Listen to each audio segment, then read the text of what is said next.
Louvamos a Deus pela semana que Ele nos dá e por podermos, nesse primeiro dia, lembrar da vitória de Jesus Cristo, a sua ressurreição, a vida que vence a treva e a morte. E aqui estamos então reunidos para celebrar essa vitória do Senhor, que Ele compartilha conosco. E Deus fala conosco e hoje nós damos atenção ao que Ele nos diz, abrindo juntos as nossas Bíblias, nesse Salmo 33.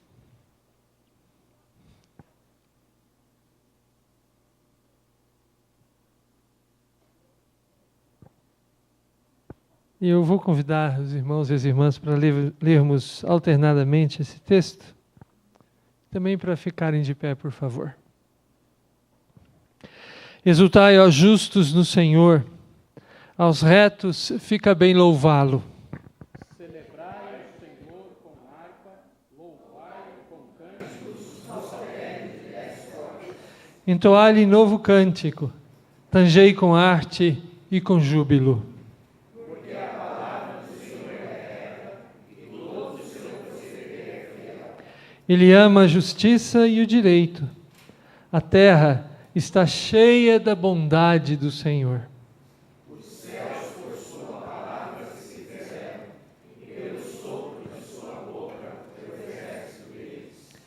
Ele ajunta em montão as águas do mar e em reservatório encerra as grandes vagas. Temam ao Senhor toda a terra, temam todos os habitantes do mundo. Pois Ele falou e tudo se fez. Ele ordenou e tudo passou a existir. O Senhor frustra os desígnios das nações e anula os intentos dos povos. O conselho do Senhor dura para sempre, os desígnios do seu coração por todas as gerações. Feliz a nação cujo Deus é o Senhor, e o povo que ele escolheu para as suas heranças. O Senhor olha dos céus, vê todos os filhos dos homens. Do lugar da sua morada, observa todos os moradores da terra. Ele, que forma o coração de todos eles, que contempla todas as suas obras. Não há rei que se salve com o poder dos seus exércitos, nem por sua muita força se livra o valente. O cavalo não garante vitória, a despeito da sua grande força, a ninguém pode livrar. Eis que os olhos do Senhor estão sobre os que temem, sobre os que esperam na sua misericórdia. Para livrar-lhes a alma da morte e no tempo da fome conservar-lhes a vida. Nossa alma espera no Senhor, nosso auxílio e escudo. Nele o nosso coração se alegra, pois confiamos no seu santo nome. Seja sobre nós, Senhor, a tua misericórdia, como de ti esperamos. Amém. Que maravilha podermos ouvir essas verdades que garantem a presença de Deus, a sua força, a sua misericórdia conosco. Então vamos adorá-lo, vamos falar com Deus em louvor, unindo nossas vozes em cântico de adoração ao Senhor. Ó, vinde adorar.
Nós vamos falar com o nosso Deus, uma palavra de oração. E eu gostaria de convidar o Diego. Você pode, Diego, por favor, nos conduzir ao Senhor numa palavra de oração? O microfone vai chegar até você. O Diego está no último banco aí, por favor. Senhor, nosso Deus e Pai, venha abrir nosso coração para receber a mensagem hoje, que nós possamos sair daqui com o propósito de seguir o seu ensinamento, a sua palavra, e que nós possamos ter o coração, a sabedoria preparada para escolher nossos governantes hoje. Que eu te peço em nome de Jesus. Amém. Amém. Assente-se, por favor. Gostaria de convidar a vir aqui à frente a Silvia. Por favor, Silvia.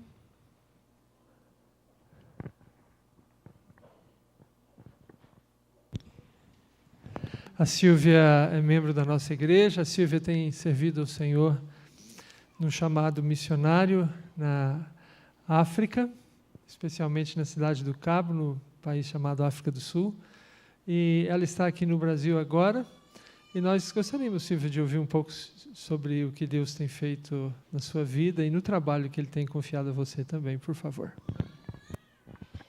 Eu agradeço muito a oportunidade de estar aqui novamente, né?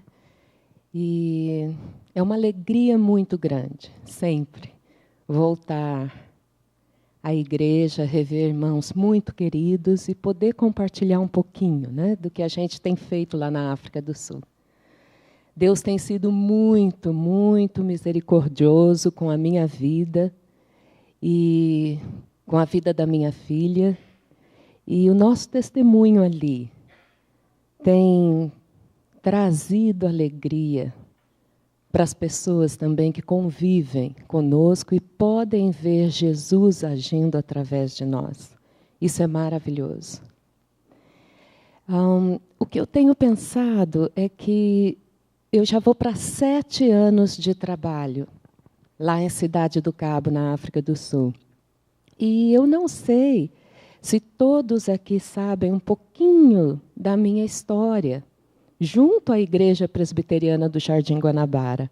Então, hoje eu gostaria de compartilhar um pouco a história de uma menina que, aos 11 anos, teve a alegria de conhecer a Cristo como Senhor e Salvador da sua vida, através do testemunho de outra jovem da Igreja do Guanabara. E, naquele momento, eu compreendi que o que eu viesse a ser, eu gostaria de dedicar ao trabalho de Deus, de Jesus e da sua igreja.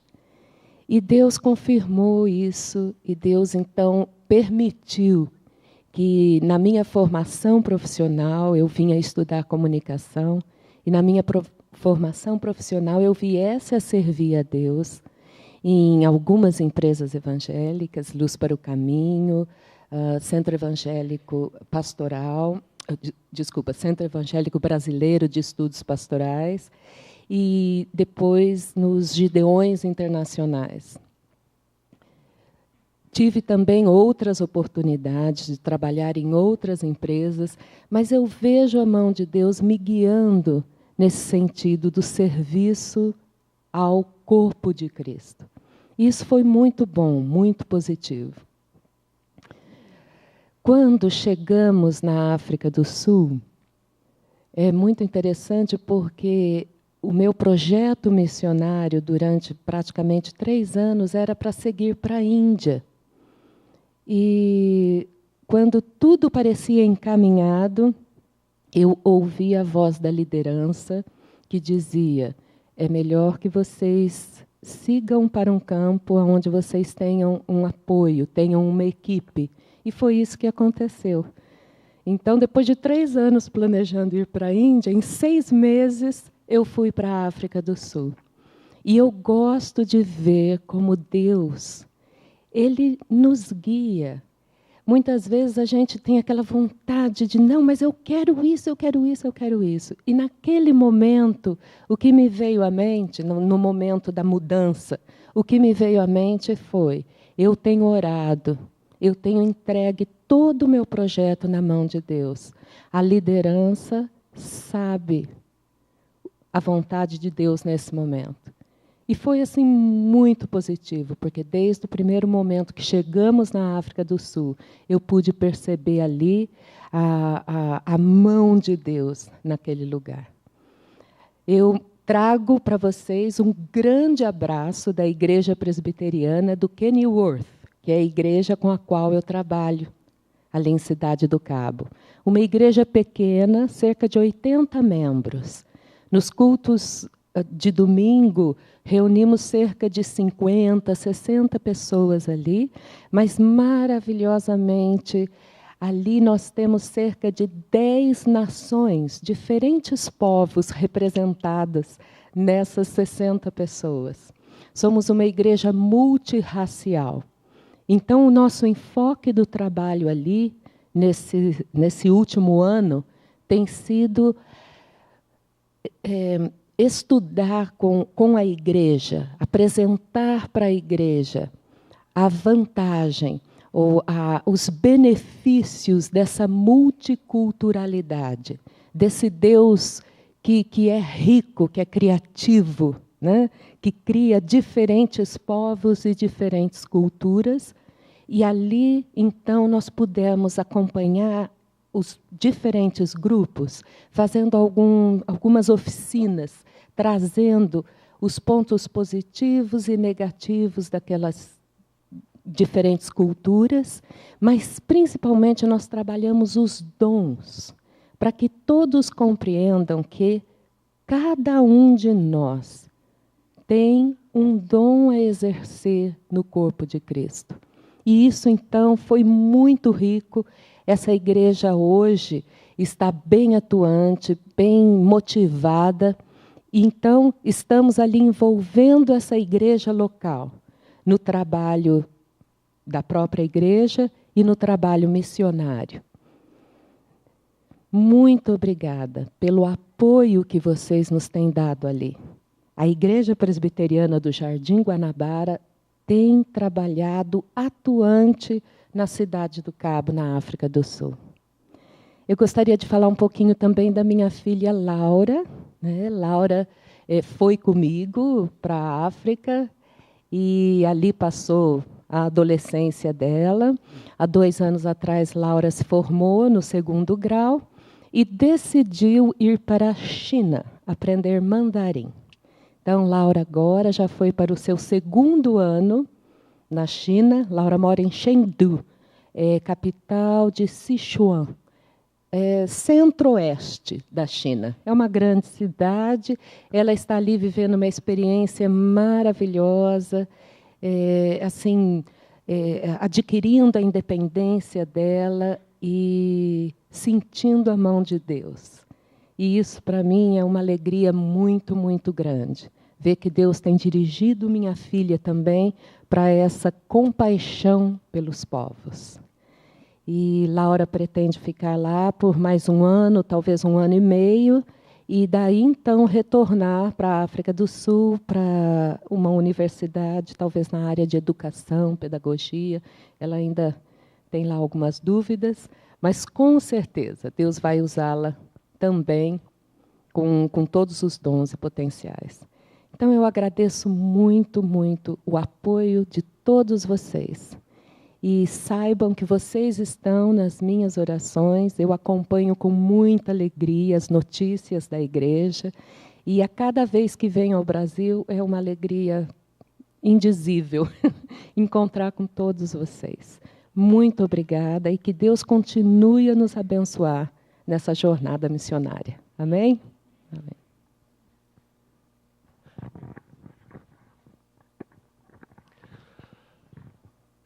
Nós louvamos a Deus pela vida da Sílvia e o privilégio que o Senhor nos tem dado nesses anos de acompanhar a Sílvia, no seu desenvolvimento, do seu chamado e na sua vocação missionária. Essa é a razão pela qual a igreja está aqui, para levar adiante o anúncio do Evangelho do Senhor Jesus. Vamos voltar a ver o que Deus nos diz, abrindo nossas Bíblias no profeta Jeremias, no capítulo 29.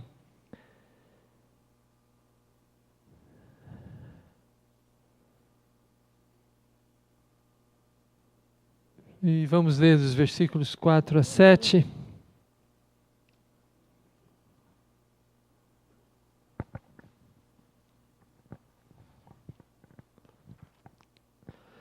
Assim diz o Senhor dos Exércitos, o Deus de Israel, a todos os exilados que eu deportei de Jerusalém para a Babilônia: edificai casas e habitai nelas, plantai pomares e comei do seu fruto.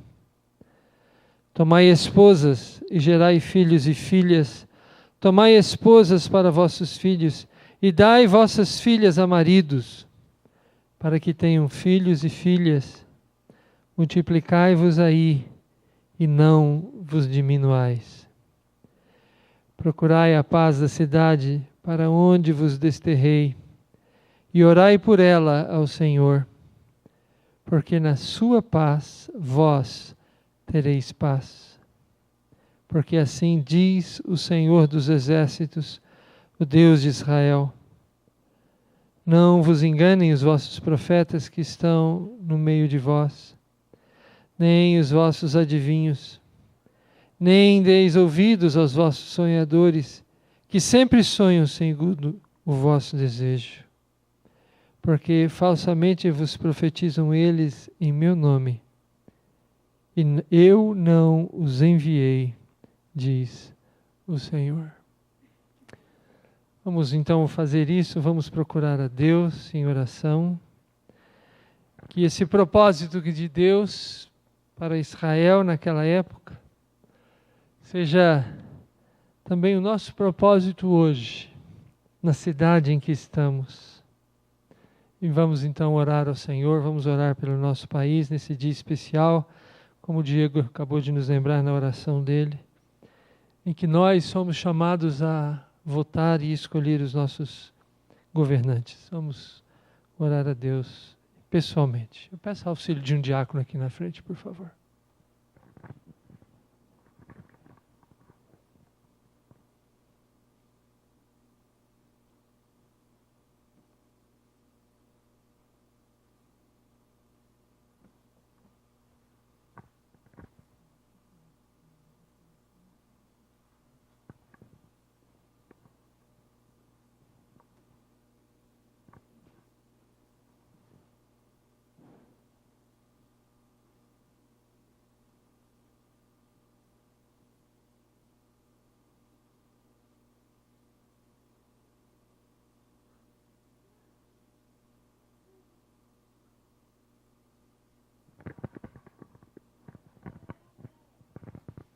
Permita-me orar. Senhor Deus poderoso, nós estamos aqui nesse local guardados pelo Senhor, certos do Teu amor e do Teu poder sobre as nossas vidas.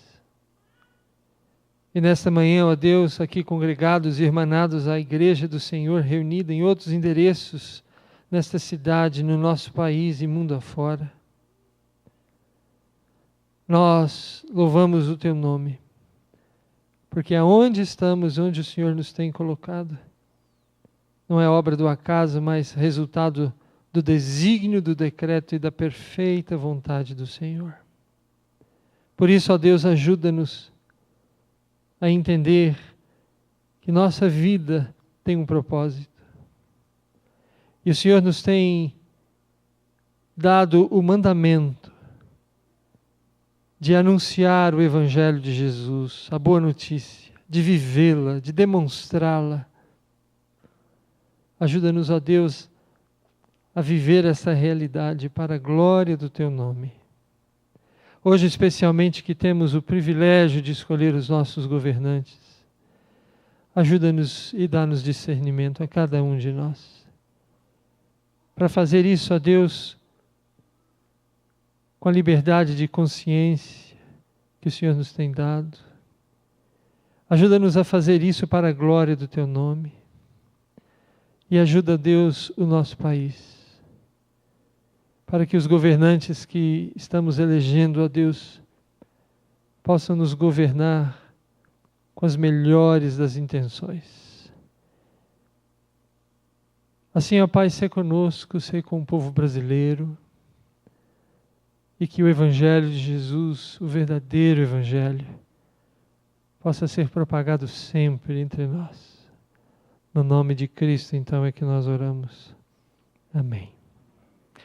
Vamos orar cantando, vamos ficar de pé e unir nossos lábios em louvor a Deus por nossa pátria. Oramos.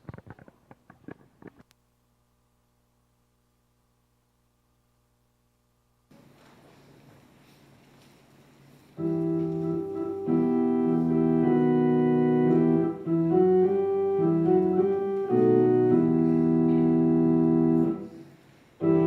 nosso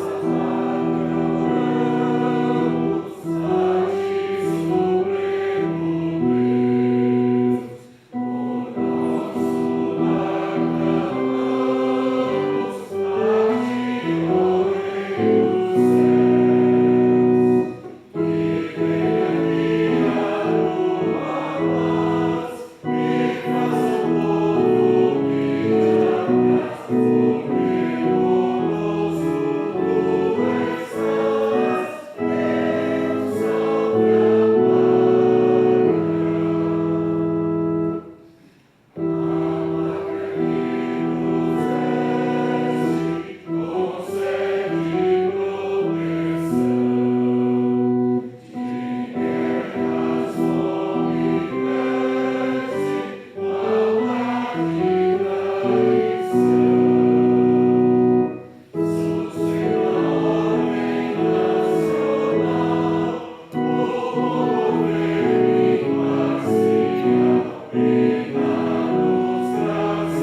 Sentai-vos, irmãos.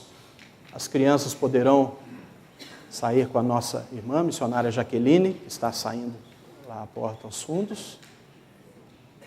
E as crianças terão um momento especial também com a nossa irmã.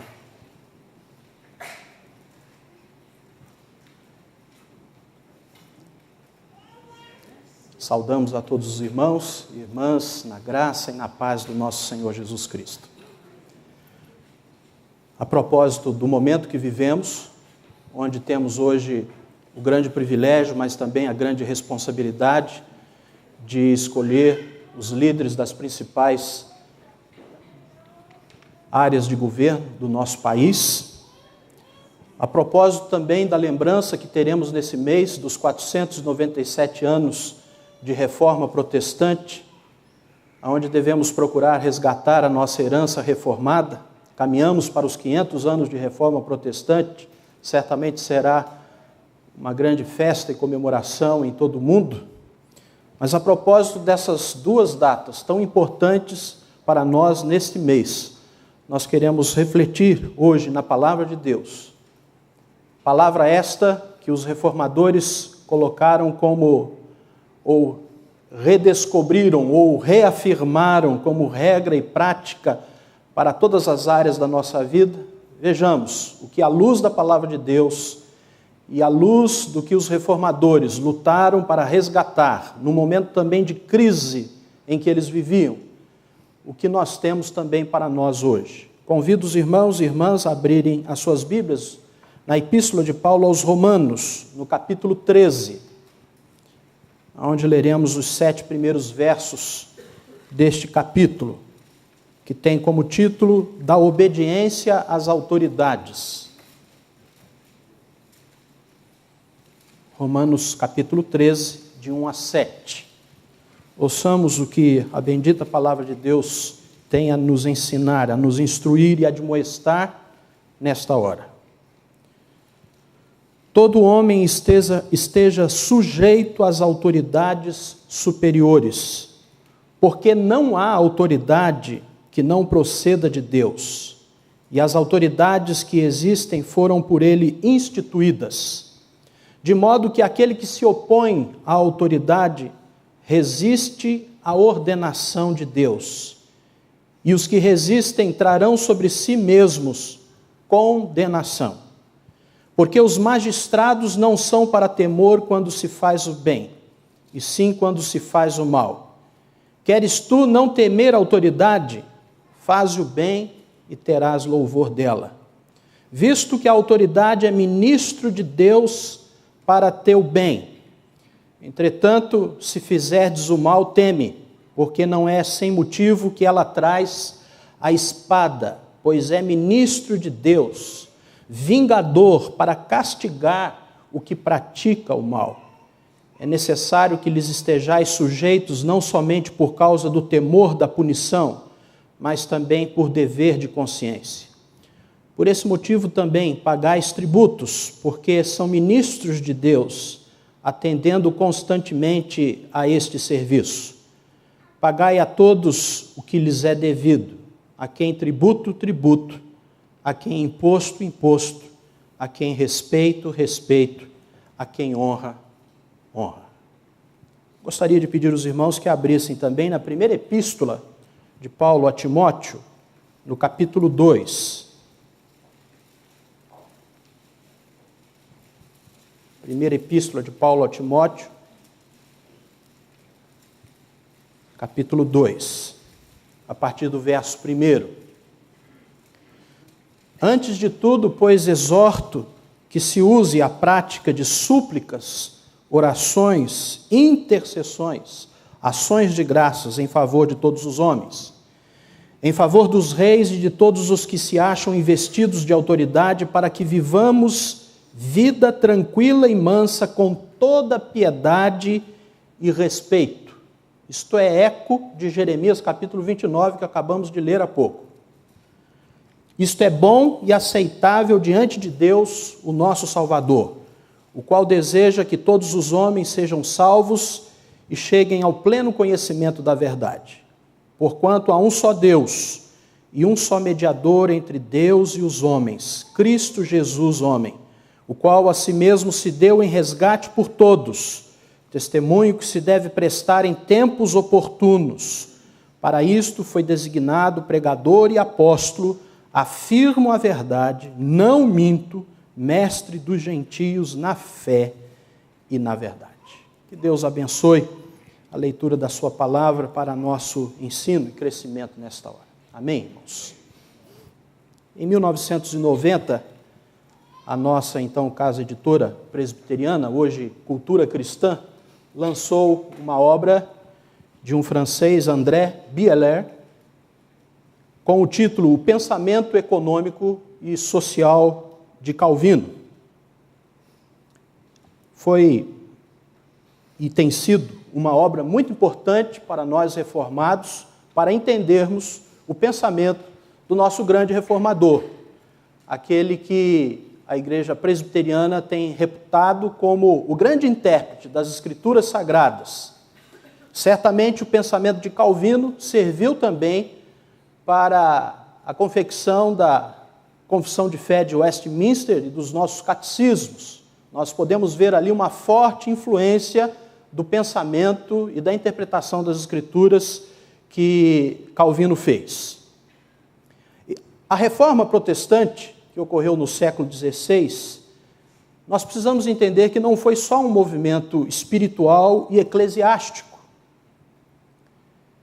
Teve também aspectos e dimensões políticas e sociais. E nós podemos perceber isso em todas as obras dos reformadores.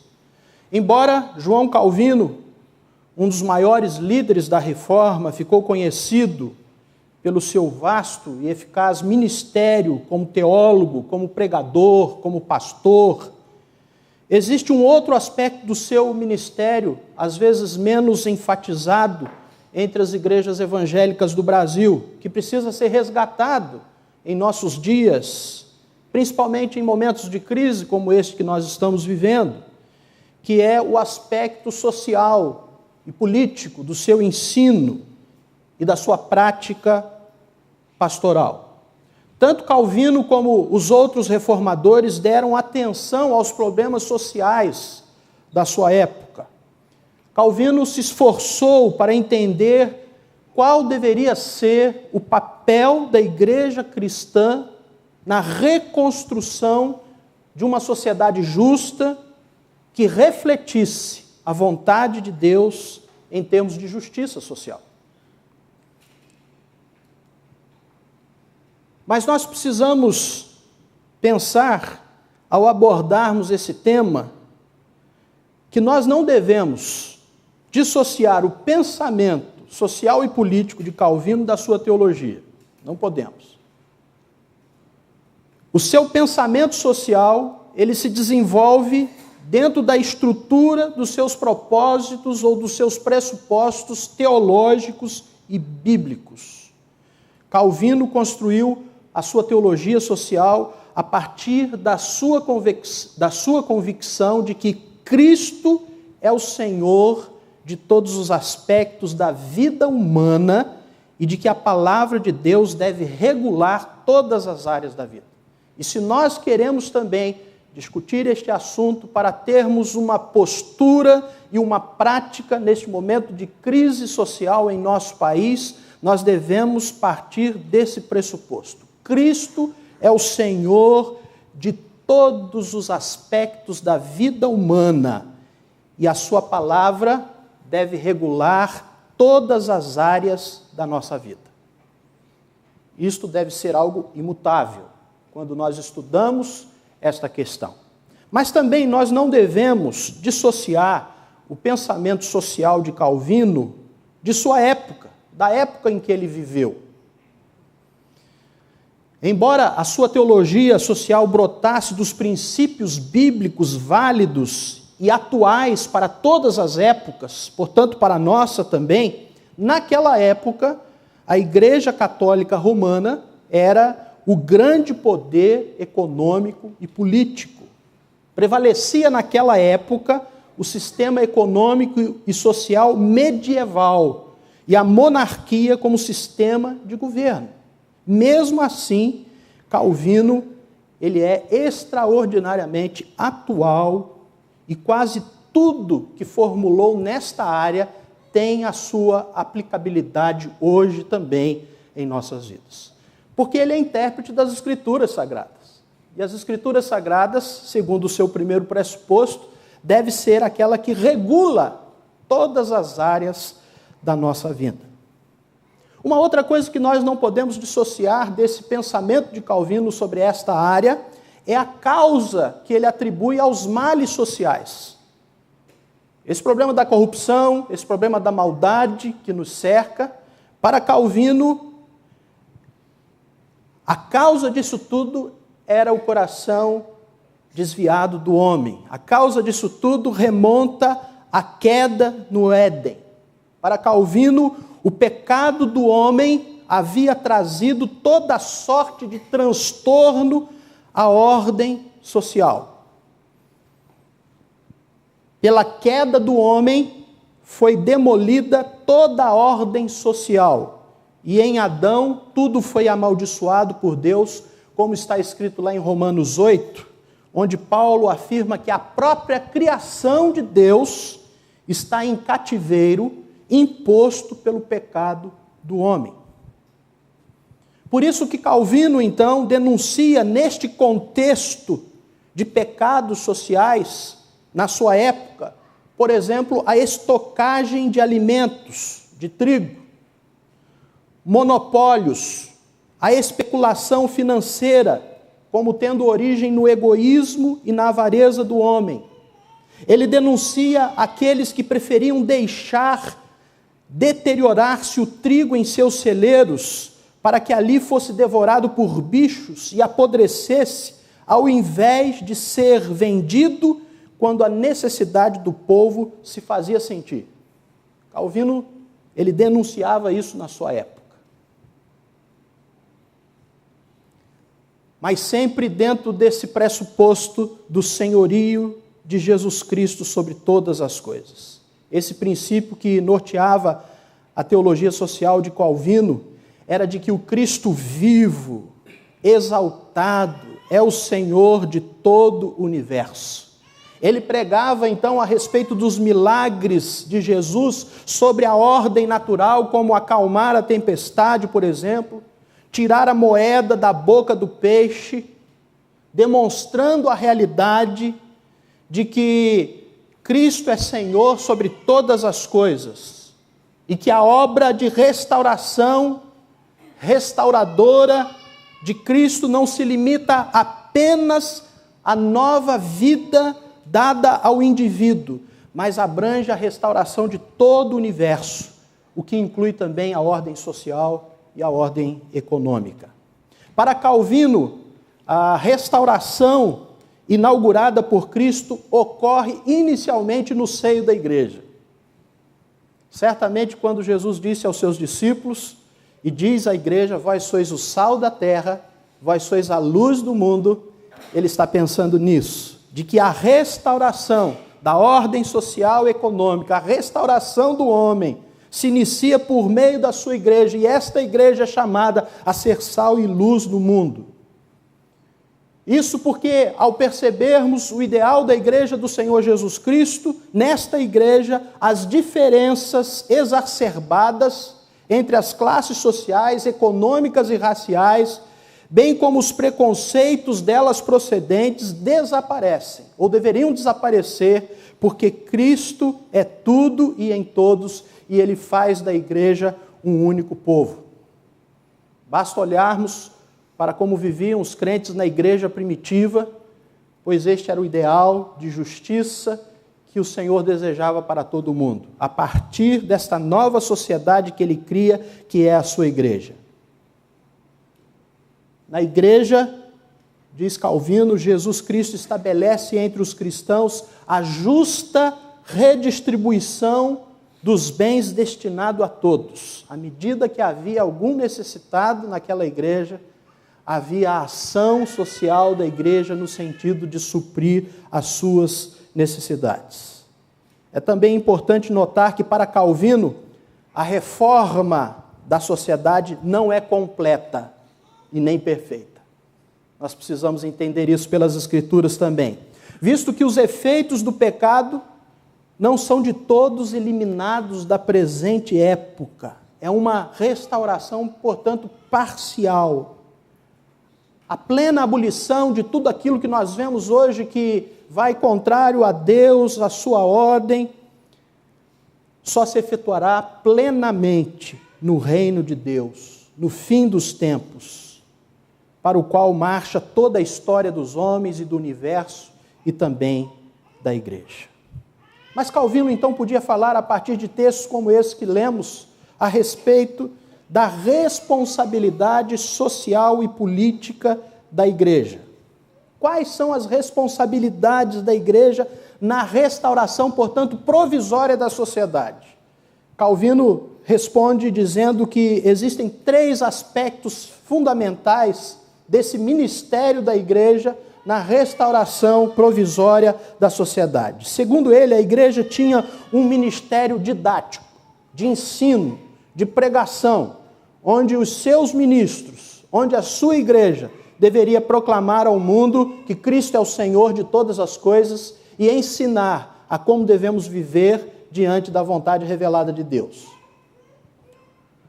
Um segundo aspecto fundamental do ministério da igreja é um ministério político, que vamos nos deter um pouquinho nesta manhã. E um terceiro aspecto é o aspecto social, que principalmente em Genebra, através do ministério diaconal, dos diáconos instituídos, a igreja servia a sociedade à sua volta para que nenhum necessitado houvesse ali. Para Calvino, a igreja e o Estado são 2 instituições procedentes de Deus. Em Romanos 13, ele diz que toda autoridade ela é delegada por Deus. São instrumentos de Deus para a vinda do seu reino na terra. Veja que todo homem esteja sujeito às autoridades superiores, porque não há autoridade que não proceda de Deus. Alguns, às vezes, nesses momentos de eleição, diz que nós não estamos elegendo presbíteros, pastores ou diáconos para a igreja ou lideranças para a igreja. Realmente não estamos. Mas o mesmo pressuposto da eleição de oficiais dentro da nossa igreja deve ser o pressuposto para a eleição do nosso governo. Deus é quem institui. Ele é o Senhor de todas as coisas. E quando nós lemos esse texto, nós podemos até pensar assim, Paulo está brincando com a gente. Como se submeter a autoridades como essas que vemos por aí. Não podemos nos esquecer que eles estavam debaixo da autoridade romana, uma autoridade déspota, uma autoridade opressora, ainda que trouxesse grandes benefícios àquela época, que inclusive ajudaram o evangelho a ser propagado por todo aquele império.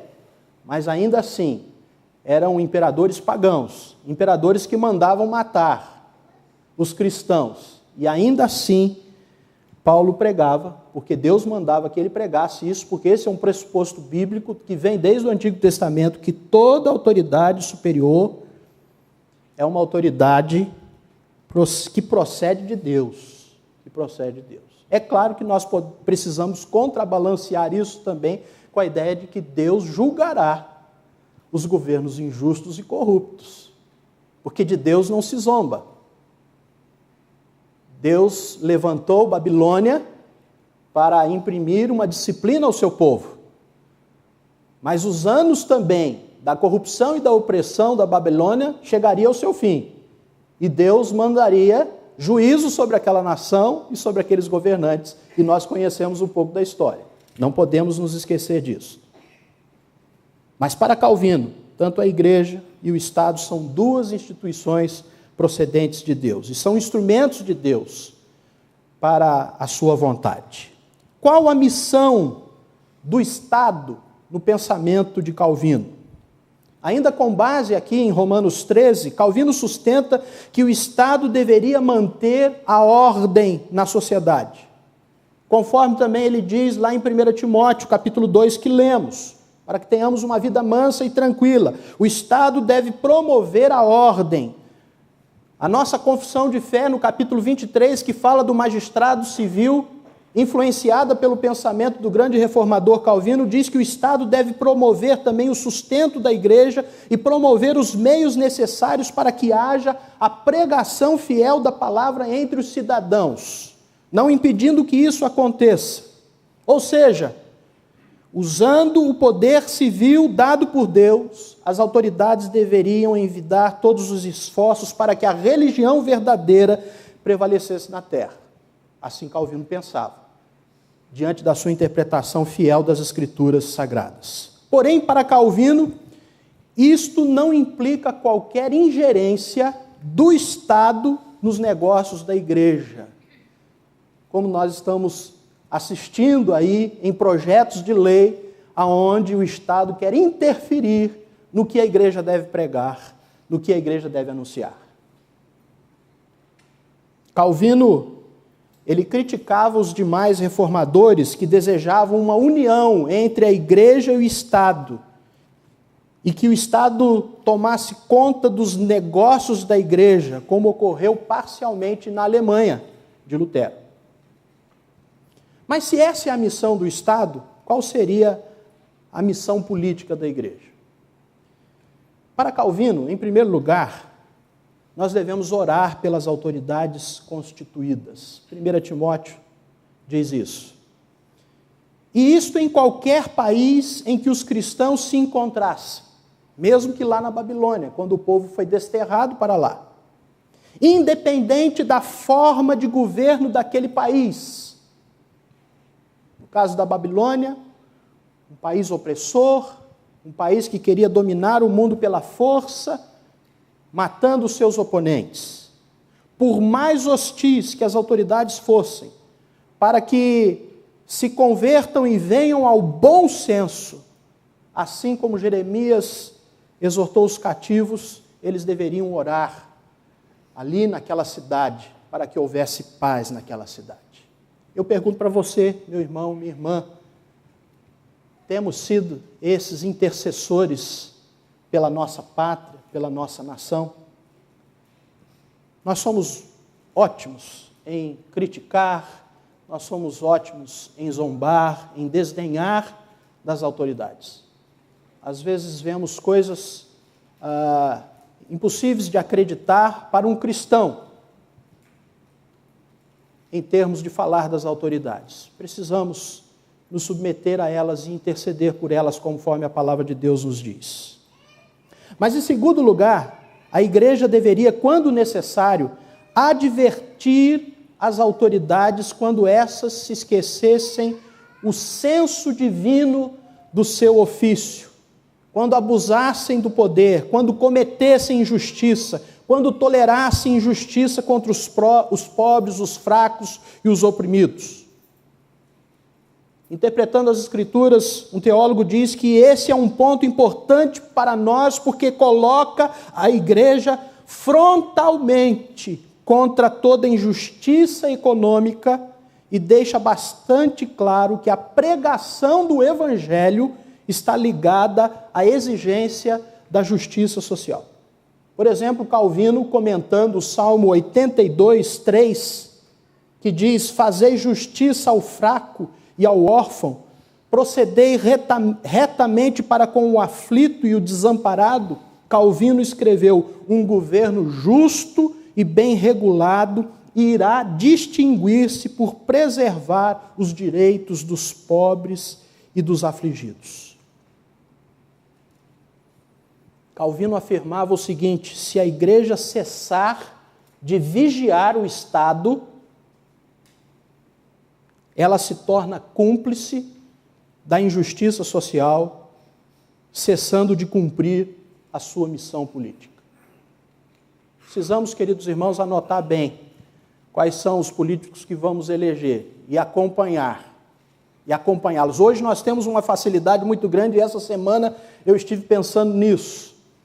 Acabei não executando, mas hoje nós temos os e-mails de todos esses políticos.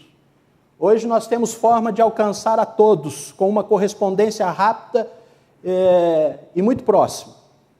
Deveríamos anotar esses nomes, acompanhá-los e de vez em quando pegar um profeta da Bíblia em uma palavra dura e dizer assim: ouça o que Deus disse no passado aos líderes, aos reis, e escute o que Deus está falando para você, porque você está se desviando dos seus princípios de justiça e de retidão. Precisamos ser atalaias. Esta é a visão do Antigo Testamento, daquele que vigiava se o inimigo viria, se o inimigo estava trazendo perigo e morte para a nação. Devemos ser aqueles que vigiam, portanto. Mas, em terceiro lugar, a igreja também deveria, como parte de sua tarefa, não só advertir, mas tomar a defesa dos pobres e dos fracos contra os ricos e poderosos.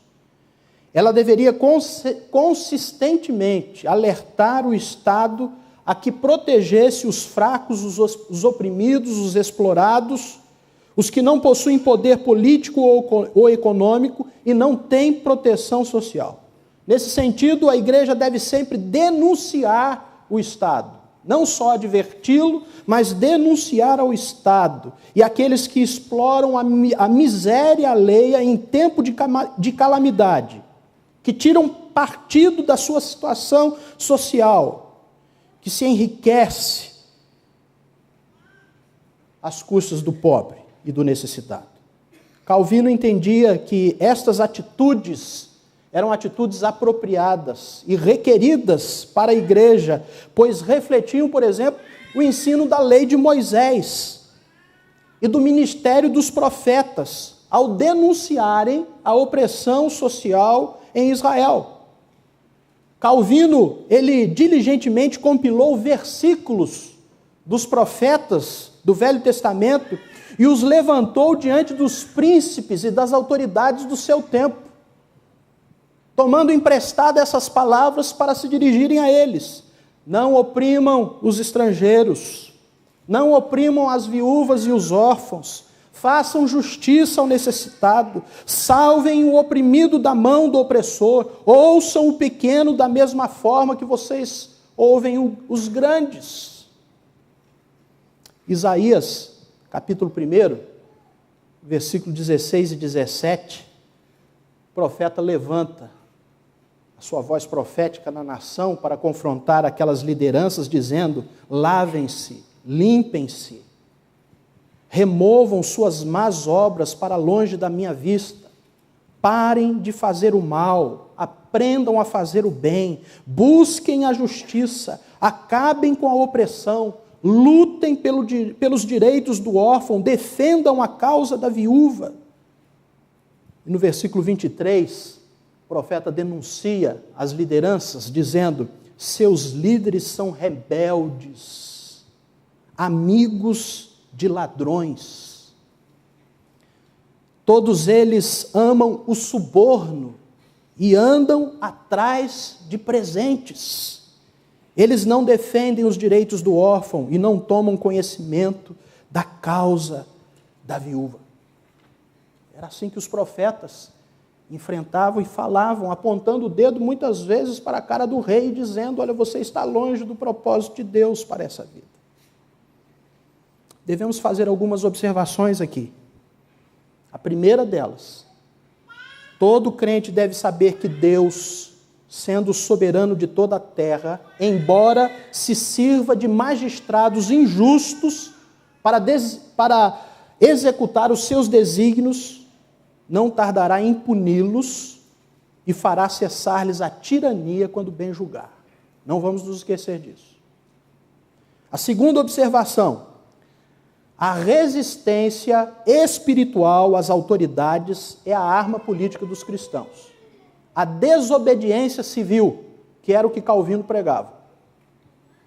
A obediência devida às autoridades políticas é limitada, sobretudo, pela obediência que o homem deve primeiro a Deus. A resistência ao governo injusto é, pois, para o cristão não apenas um direito, é um dever. Porque antes importa obedecermos a Deus do que aos homens. Era a palavra dos apóstolos, diante das autoridades que os impediam de falar no nome de Deus. E a terceira observação: é necessário observar que no pensamento de Calvino, o ministério social da igreja era de apoio ao Estado.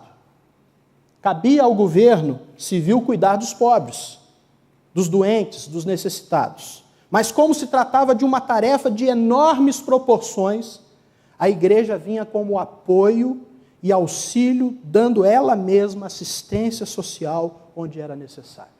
E a nossa igreja fará bem se apoiar o Estado fazendo isto. Quero concluir com algumas observações finais sobre o ensino social de Calvino. Primeiro, reafirmando que o seu pensamento estava profundamente enraizado em sua teologia e na sua interpretação das Escrituras. Era fruto de suas convicções teológicas, como deve ser também fruto das nossas convicções teológicas e bíblicas, o que devemos fazer neste momento.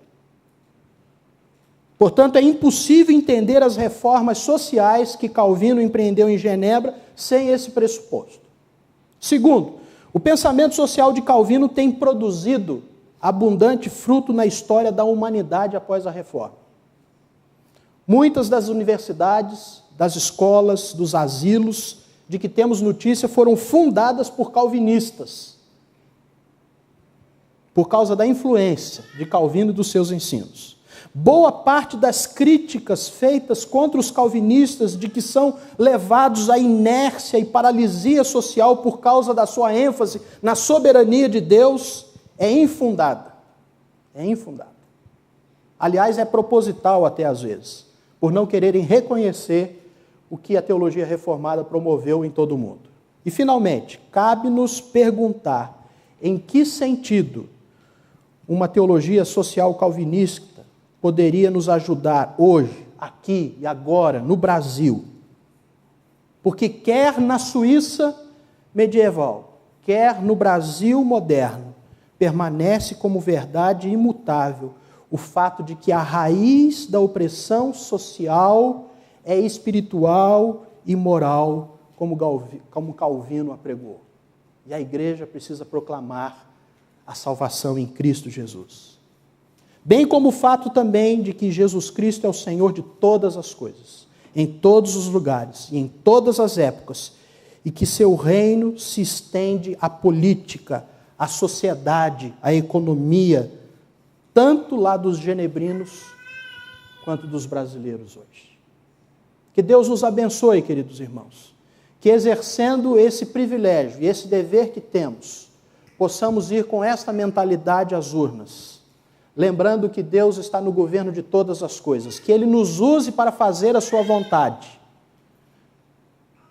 ativamente, e não apenas passivamente, ativamente, orando, intercedendo por esta pátria, cobrando os nossos líderes, advertindo as autoridades de que o Senhor é juiz de toda a terra, e dando nós mesmos o exemplo de pessoas que confiam na graça do Senhor, que nas nossas relações manifestemos a mesma justiça que esperamos dos nossos governantes, a mesma ética que esperamos dos nossos governantes, a mesma ação amorosa que esperamos dos nossos governos, que nas nossas relações nós possamos demonstrar isso, e assim exercer esse potencial de força que Jesus disse que a igreja tem quando ela se manifestar como sal da terra e como luz do mundo. Que Deus nos abençoe, Ele nos faça compreender essas verdades e vivê-las, para que vivamos numa nação justa, para que vivamos uma vida mansa e tranquila, como Deus deseja para cada um de nós. Que Ele assim nos abençoe. Amém?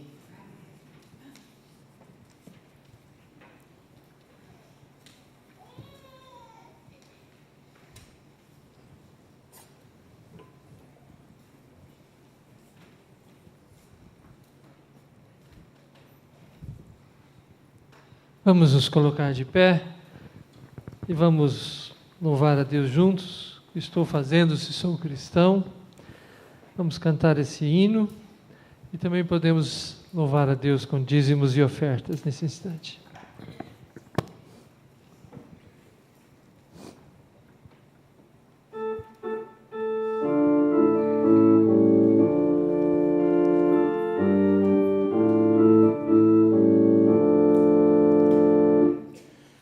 estou fazendo se sou cristão? Se Cristo deu-me total perdão, há muitos pobres sem lar, sem pão, há muitas vidas sem salvação. Meu Cristo veio para nos remir, o homem todo sem dividir, não só a alma do mal salvar, também o corpo ressuscitar.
Oremos.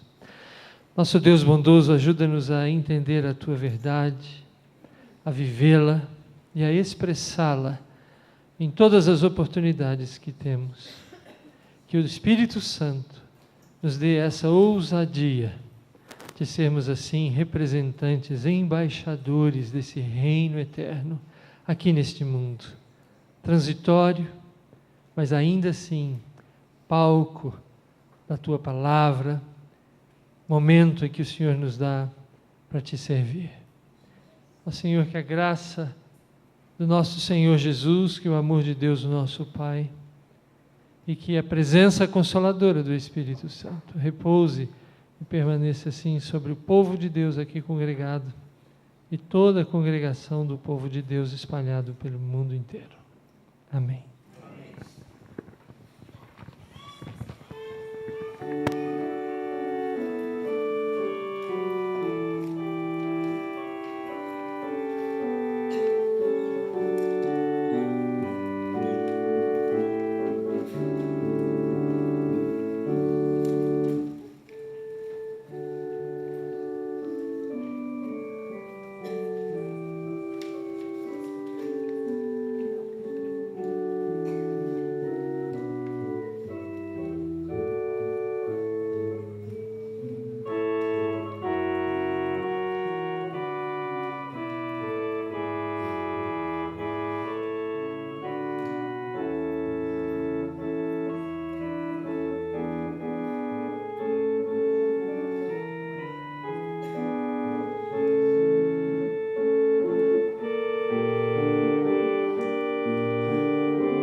Gostaríamos de saber se temos hoje de manhã alguém que está nos visitando. Se puder se colocar de pé, se houver alguém que nos visita. Acredito que não temos.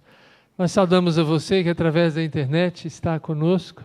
Que Deus seja com você, onde você está, e o abençoe.